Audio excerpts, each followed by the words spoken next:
오늘은 신명기 14장 1절로 21절 말씀 보도록 하겠습니다. 함께 봉독하겠습니다. 시작. 너희는 너희 하나님 여호와의 자녀이니 죽은 자를 위하여 자기 몸을 베지 말며 눈썹 사이 이마 위에 털을 밀지 말라. 너는 내 하나님 여호와의 성민이라. 여호와께서 지상 만민 중에서 너를 택하여 자기 기업의 백성으로 삼으셨느니라. 너는 가증한 것은 무엇이든지 먹지 말라. 너희가 먹을 만한 짐승은 이러하니 곧 소와 양과 염소와 사슴과 노루와 불구스름한 사슴과 산 염소와 볼기가 흰 노루와 뿔이 긴 사슴과 사냥들이라. 짐승 중에 굽이 갈라져 쪽발도 되고 새김질도 하는 모든 것은 너희가 먹을 것이니라. 다만 새김질을 하거나 굽이 갈라진 짐승 중에도 너희가 먹지 못할 것은 이것이니 곧 낙타와 토끼와 사반 그것들은 새김질은 하나 굽이 갈라지지 아니하였으니 너희에게 부정하고 돼지는 굽은 갈라졌으나 새김질을 못함으로 너희에게 부정하니 너희는 이런 것의 고기를 먹지 말 것이며 그 시체도 만지지 말 것이니라. 물에 있는 모든 것 중에서 이런 것은 너희가 먹을 것이니 지느러미와 비늘이 있는 모든 것은 너희가 먹을 것이요 지느러미와 비늘이 없는 모든 것은 너희가 먹지 말지니 이는 너희에게 부정함이니라. 정한 새는 모두 너희가 먹으려니와 이런 것은 먹지 못할지니 곧 독수리와 솔개와 물수리와 매와 새매와 매의 종류와 까마귀 종류와 타조와 타흐마스와 갈매기와 새매 종류와 올빼미와 부엉이와 흰 올빼미와 당아와 오름과 노자와 학과 황새 종류와 대승과 박주며 또 날기도 하고 기어다니기도 하는 것은 너희에게 부정하니 너희는 먹지 말 것이나 정한 새는 모두 너희가 먹을지니라. 너희는 너희 하나님 여호와의 성민이라. 스스로 죽은 모든 것은 먹지 말 것이나 그것을 성중에 거류하는 객에게 주어 먹게 하거나 이방인에게 파는 것은 가하니라. 너는 염소 새끼를 그 어미의 젖에 삼지 말지니라. 아멘. 오늘은 신명기 14장 말씀을 가지고 여호와의 성민이라는 제목으로 묵상 나눔하도록 하겠습니다. 한번 따라해 봅시다. 너는 내 하나님 여호와의 성민이라.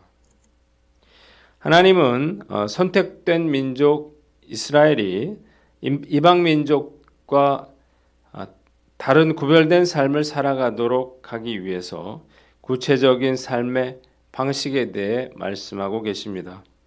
첫 번째 1절 말씀, 이방의 장래 풍습을 따르지 말아라는 것입니다. 자, 1절에 보니까 너희는 너희 하나님 여호와의 자녀이니 죽은 사람을 위하여 애도할 때에 자기 몸에 상처를 내거나 앞머리를 밀지 말아라 그랬습니다. 당시 근동의 풍습 가운데에는 장례식 때 자신의 슬픔을 극도로 나타내고 또 죽은 자를 위로할 뿐만 아니라 음부의 신을 달래서 죽은 영혼이 편안하게 쉴 수 있게 한다는 의미에서 자기 몸을 자해하거나 또는 눈썹이나 머리를 미는 등 미신적인 그런 행위가 흔히 행해졌었습니다.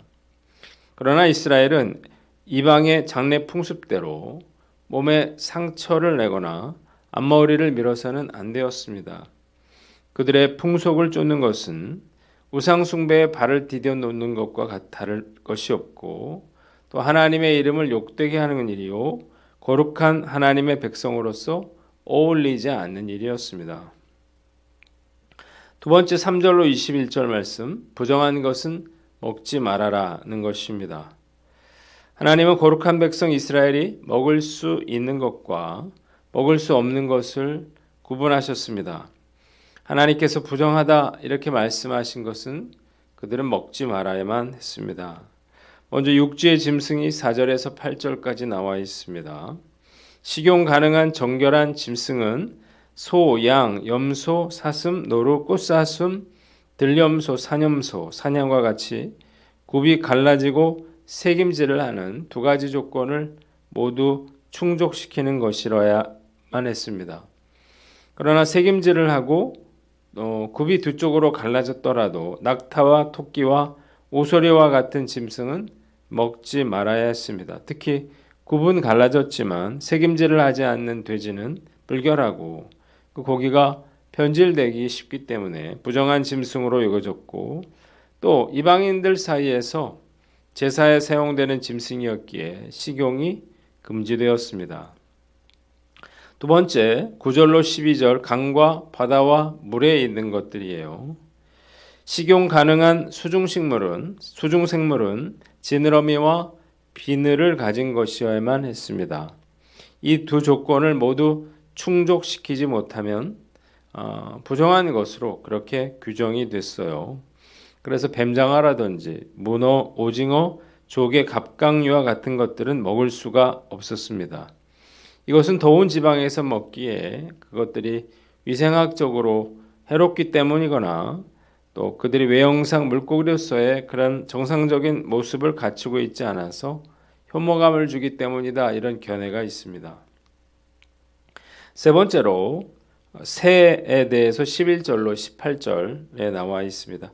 깨끗한 새는 무엇이든 먹을 수 있었습니다. 그러나 먹지 말아야 할 새가 있는데 독수리, 솔개, 물수리, 매와 새매, 매의 종류, 까마귀 종류, 타조와 올빼미, 갈매기와 각종 매, 부엉이, 따오기, 백조, 펠리컨, 흰 물오리, 또 가마우지, 학과, 황새 종류와 오디새와 박쥐입니다.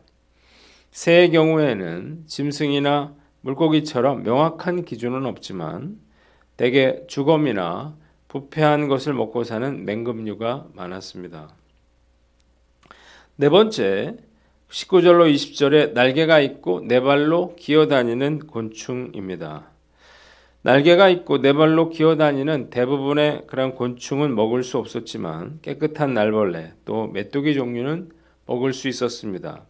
때문에 백성들은 메뚜기를 기름에 튀겨 먹거나 아니면 말려서 가루를 내어서 빵으로 만들어 먹기도 했습니다. 다섯 번째, 21절, 염소 새끼를 어미의 젖에 삼질 말아라는 것입니다. 어미의 젖에 새끼를 삶는 것, 이것은 새끼를 어미의 젖에 삶음으로써 풍작을 기원했던 가나안의 주술적인 풍습이었습니다. 이런 행위는 생명의 질서와 존엄성을 경멸하는 야만적인 그러한 풍습으로 이스라엘이 결코 답습해서는 안 되는 것이었습니다. 본문이 우리에게 주는 교훈들이 있는데 첫 번째로 구별되어 거룩하게 살아라는 것입니다. 한번 따라해 봅시다. 구별되어 거룩하게 살라.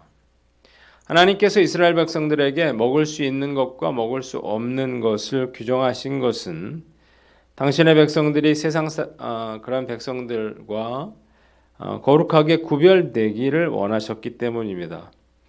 당시 상황에서 하나님께서 먹기를 금하신 대부분의 짐승들은 위생상으로 좋지 않다거나 상당수가 우상 숭배 때 사용되는 그러한 짐승들이었습니다.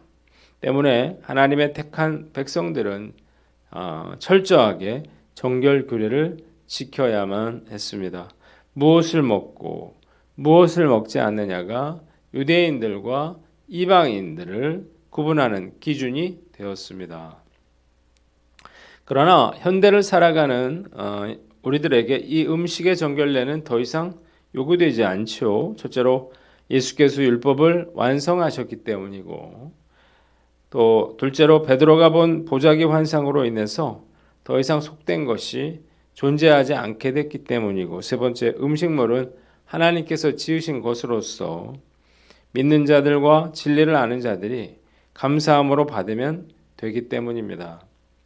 그럼에도 불구하고 이 시대에 우리에게 이러한 정결례가 여전히 요구되는 것은 하나님께서 우리가 거룩하고 구별되기를 원하고 계시기 때문입니다.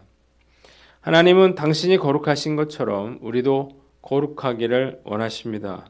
때문에 우리는 세상의 악한 풍속을 단호하게 거부함으로써 구별된 그리스도인으로 살아야 합니다. 그리스도인의 가치관과 생활 방식은 세상과 분명히 달라야 합니다. 자, 과연 나는 어떤 면에서 불신자들과 다른가 우리가 생각해 봐야 하는 것입니다. 스마트폰은 정말 편리한 도구이지만 잘못하면 무한한 죄의 통로가 되어질 수도 있습니다. 요즘 핸드폰 금욕상자라고 하는 것이 인터넷에서 팔리고 있다 그래요. 스마트폰을 금욕상자에 놓고 정해진 시간 동안 이걸 사용하지 못하도록 만드는 것입니다. 스마트폰 중독에 빠진 사람들이 얼마나 많은가를 우리가 짐작할 수 있는데 이 스마트폰 때문에 우리의 삶이 망가지고 우울증에 빠지고 죄의 통로로 이용된다면 정말 이렇게까지라도 해야 되지 않을까 그런 생각이 듭니다. 하나님의 백성은 구별됨이 있어야 한다는 사실을 믿으시기를 바랍니다. 성도라고 하는 이름은 구체적인 삶을 통해서 증명되어야 하는 것입니다. 생각이 구별되고 말과 행동이 불신자들과 달라야 하는 것입니다. 그리고 저는 목사이니까 또 평신도들과도 구별된 그러한 모습으로 살아가야 되겠죠. 오늘 나는 어떤가 한번 살펴보고 부정한 것을 분별하고 또 가까이 하지 않으므로 흠없고 순전하고 성결한 삶을 살아가는 저와 여러분들 되시기를 주님의 이름으로 축원합니다. 두 번째, 늘 말씀을 의식하고 절제하며 살아라는 것입니다. 한번 따라해 봅시다. 늘 말씀을 의식하고 절제하며 살라. 이스라엘 백성들은 식사를 할 때 늘 먹어야 할 것과 먹지 말아야 할 것을 구분해야만 했습니다. 이것은 쉬운 일은 아니었겠죠. 자신도 모르게 음식에 들어간 그런 부정한 식재료가 있을 수 있기 때문입니다. 어서와 한국은 처음이지라고 하는 프로에 예전에 모로코에서 온 의사들이 나온 적이 있었어요. 이들은 한국에 와서도 할랄 음식을 먹었습니다. 아랍어로 허락된 것이라고 하는 뜻의 할랄은 생활 전반에 걸쳐서 이슬람 율법에서 사용이 허락된 것들을 의미합니다. 그러니까 할랄이라고 하는 것은 음식뿐만이 아니라 의약품과 화장품 등 생활 전반에 사용되는 많은 것들을 규정하고 있습니다. 그 중에서 이슬람 율법에서 허락되어서 무슬림이 먹을 수 있는 음식을 할랄 식품이라 이렇게 말하는 것입니다. 고기의 경우에 이슬람의 도축 방식인 다비하에 따라서 독축한 그러한 고기만을 할랄 식품으로 인정해서 돼지고기를 비롯해서 뱀이나 발굽이 갈라지지 않는 네발 짐승 등 많은 것들이 금지되고 있습니다.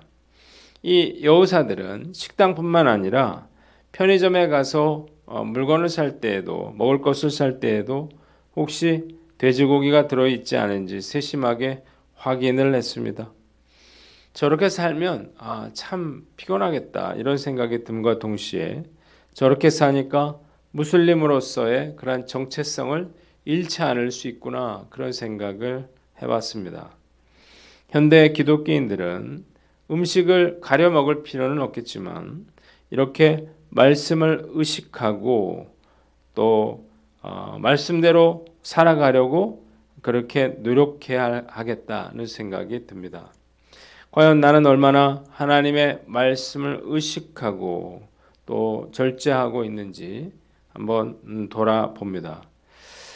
구별된 그리스도인으로서 합당하고 거룩하고 순결한 삶을 살아갈 수 있도록 늘 말씀을 의식하며 또 절제하며 살아가는 저와 여러분들 되시기를 주님의 이름으로 축원합니다. 마지막으로 말씀에 순종하는 것이 축복임을 알아라는 것입니다. 한번 따라 봅시다. 말씀에 순종하는 것이 축복임을 알라. 말씀을 묵상하면서 음식의 정결례를 지켰던 이스라엘 백성들이 정말 건강했겠다 그런 생각이 들었습니다. 첫째로 결과적으로 몸에 좋지 않은 그런 음식을 먹지 않을 수 있었던 것입니다. 당시는 지금처럼 의학이 이렇게 발달했던 시대가 아니었죠. 사실 죽은 고기를 먹지 않는 것은 쉬운 일이 아니었을 거예요. 얼마든지 먹어도 괜찮지 않을까 이런 생각이 들기 때문이에요.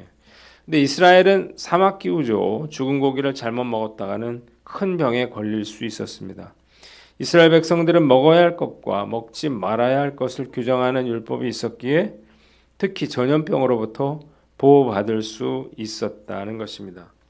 말씀에 대한 그러한 순종은 그들에게 큰 축복으로 돌아왔습니다. 두 번째, 음식을 절제할 수 있었다는 것입니다. 이스라엘 백성들은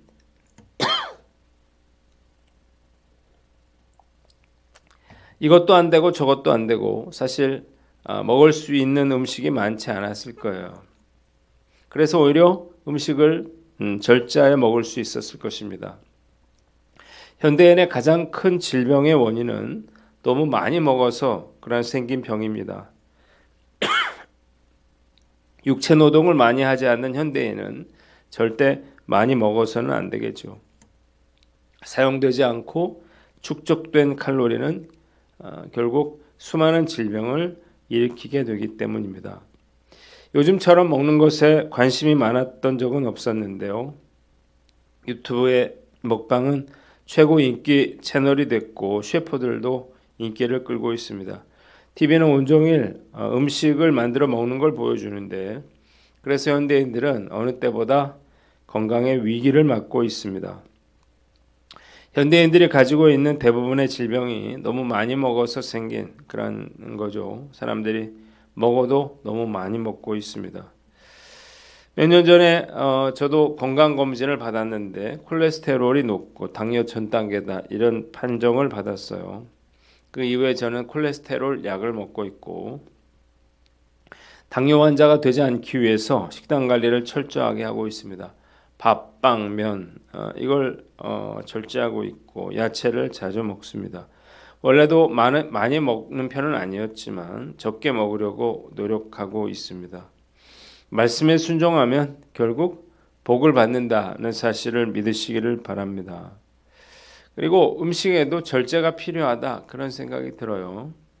요즘 버려지는 찬 음식들이 정말 많은데 제가 어렸을 때만 하더라도 굶는 사람들이 많이 있었습니다. 우리나라가 이렇게 잘 살게 된 것은 그리 오래된 일이 아니라는 사실을 알아야 합니다.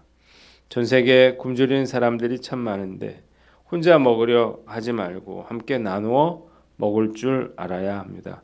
풍족할수록 절제하고 사랑과 나눔을 실천함으로 하나님의 축복을 받는 축복의 사람 되시기를 주님의 이름으로 축원합니다.